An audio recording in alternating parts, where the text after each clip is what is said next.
भूतिया छोले कुलचे वाला। एक छोटे से शहर में रामू नाम का एक आदमी अपनी पत्नी और बच्चों के साथ रहता था। रामू रिक्शा चलाकर अपना और अपने घर परिवार का गुजारा करता था।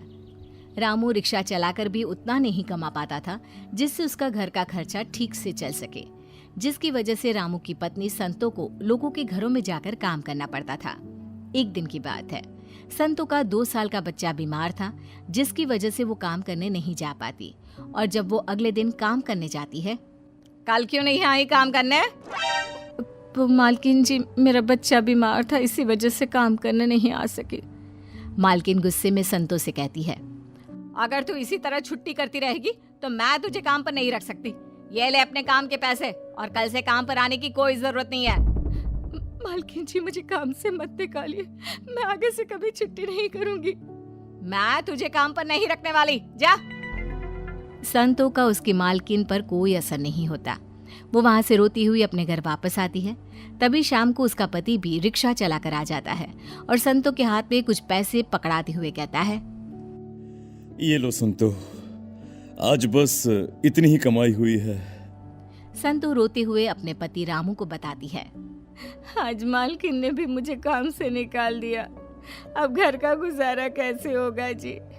इधर मुन्ना की भी तबीयत खराब है। ये कहते कहते संतो रोने लगती है। इसकी दवाई के लिए पैसे कहाँ से लाएंगे जी? रो मत, मैं कुछ ना कुछ और काम कर लिया करूंगा। तभी रामू के दिमाग में एक आइडिया आता है। क्यों ना हम छोले कुलचे की रेकड़ी लगा ले। मैंने स्कूल के बाहर बच्चे और बहुत सारे लोगों को छोले कुलचे खाते हुए देखा है। ठीक है जी, मैं छोले कुलचे बेचा करूंगी और तुम रिक्शा चलाया करना। और फिर अगले ही दिन रामू की पत्नी जल्दी उठकर छोले कुलचे बना लेती है और उन्हें अपनी रेहड़ी पर रखकर स्कूल के बाहर बेचने चली जाती है। तभी एक बच्चा संतो के पास आता है। आंटी, छोले कुलचे कितने के हैं? 20 रुपया बेटा। आंटी, एक प्लेट दे दीजिए ना। अभी देती हूँ बेटा। संतो उस बच्चे को एक प्लेट छोले कुलचे बनाकर देती है। छोले कुलचे खाकर बच्चा कहता है, आंटी, आपके छोले कुलचे तो बड़े ही स्वादिष्ट हैं। संतो बच्ची की बात से खुश हो जाती है। तभी उसके पास एक और आदमी छोले कुलचे लेने आता है और वो भी उससे छोले कुलचे मांगता है और खाने के बाद एक और प्लेट घर ले जाने के लिए पैक भी कराता है। अरे मुझे भी एक देना, एक प्लेट छोले कुलचे मेरे भी। संतो उसे एक प्लेट छोले कुलचे दे देती है और वो आदमी उसे पैसे देकर चला जाता है। ये देख संतो बड़ी खुश होती है। भगवान, ऐसे ही मेरे छोले कुलचे सबको पसंद आते रहे बस। संतो के छोले कुलचे के रेट कम होने की वजह से हर कोई उससे छोले कुलचे लेने लगा था और उसके छोले कुलचों का स्वाद भी बहुत बढ़िया था, जिसकी वजह से हर कोई उसके छोले कुलचे खाने चला आता। इसी तरह धीरे धीरे संतो और रामू के घर की हालत में सुधार होने लगा था। एक दिन की बात थी, रात का समय था। रामू रिक्शा चलाकर अपने घर वापस आ रहा था। तभी सामने से एक ट्रक रामू को टक्कर मारता हुआ निकल जाता है, जिससे रामू की मौत हो जाती है और वो एक भूत बन जाता है। अब मेरे बीवी बच्चों का क्या होगा? उधर उसकी पत्नी और उसके बच्चे उसका इंतजार करते करते भूखे ही सो जाते हैं। अगले दिन भूत देखता है कि संतो की तबीयत बहुत खराब है, जिसकी वजह से वो छोले कुलचे बेचने नहीं जा पाती। ये देखकर वो बड़ा दुखी हो जाता है। हे भगवान, ये क्या कर दिया तूने? अब मेरे बच्चों का क्या होगा? जैसे तैसे करके घर की थोड़ी सी हालत ठीक हुई थी, अब मेरी पत्नी भी बीमार है। अब मेरे बच्चों का क्या होगा? और अगली सुबह भूत वापस रामू बन जाता है और जैसे ही घर आता है तो संतो उसे देखकर रोने लगती है। तुम कहाँ चले गए थे जी? वो कल रात मैं वहीं सड़क पर रिक्शा में सो गया था, इसलिए मैं घर पर नहीं आ पाया। संतो की तबीयत ज्यादा खराब होने की वजह से वो छोले कुलचे बेचने नहीं जा पाती। भूत संतो से कहता है, तुम चिंता मत करो, जब तक तुम ठीक नहीं हो जाती छोले कुलचे बेचने के लिए मैं चला जाया करूंगा।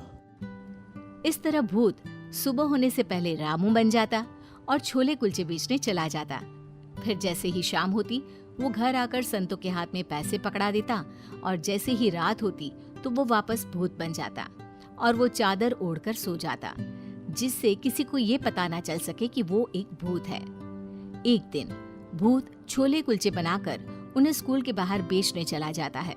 देखते ही देखते रामू के सारे छोले कुलचे बिक जाते हैं। ये देखकर वो बड़ा खुश होता है। भूत इसी तरह हर रोज रामू बनकर छोले कुलचे बनाकर उन्हें बेचने लगा था और जैसे ही शाम होती वो घर आकर संतों को पैसे पकड़ा देता और चादर ओढ़कर चुपचाप सो जाता। ऐसे तो जल्द ही मेरे घर की गरीबी दूर हो जाएगी और मेरे बच्चों को किसी भी चीज की कमी भी नहीं होगी। इस तरह अब संतों के घर में पैसों की कोई कमी नहीं थी।